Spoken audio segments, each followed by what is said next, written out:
President Uhuru Kenyatta imposed a lockdown in the 5 diseased counties of Nakuru, Kajiado, Nairobi, Machakos and Kiambu. Have the stringent measures helped reduce the spread of Covid-19 in the country? According to health experts and government officials, the positivity rate has gone down. Is the lockdown worth it after all? Chebet Birir tells us more.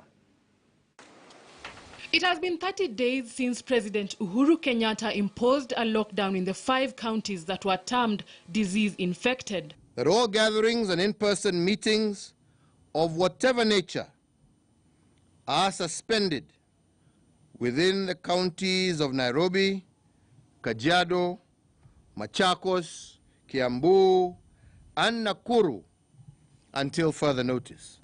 At the beginning of this measure, 26% was the highest positivity rate on March 26th, but now this has reduced by more than half to 11.2%.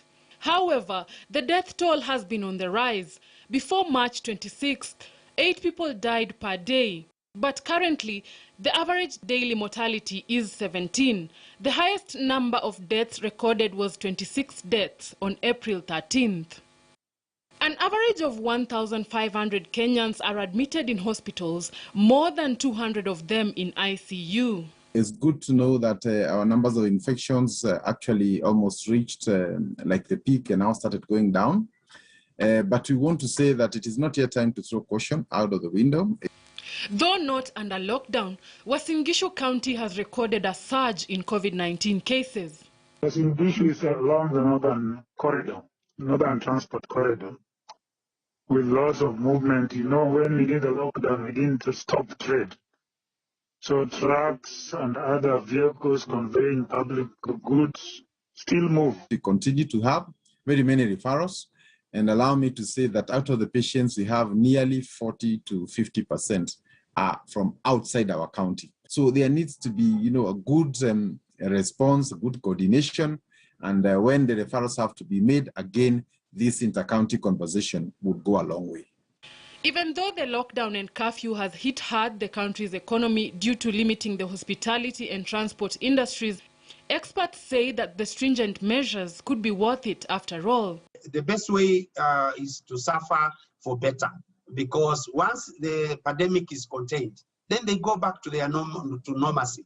But look at a situation where the eateries are open and the surge continues, and you even find the workers are infected.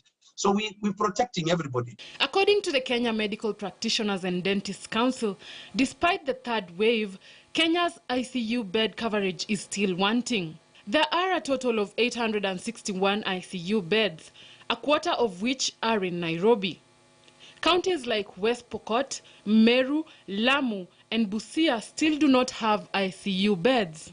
As the country steps into the next month with the COVID-19 crisis still looming, the uncertainty over the future of the vaccination exercise to stem the spread of the virus might redirect efforts back to the measures that worked to flatten the first and the second wave. Chebet Birir, KTN News. All right, let's look at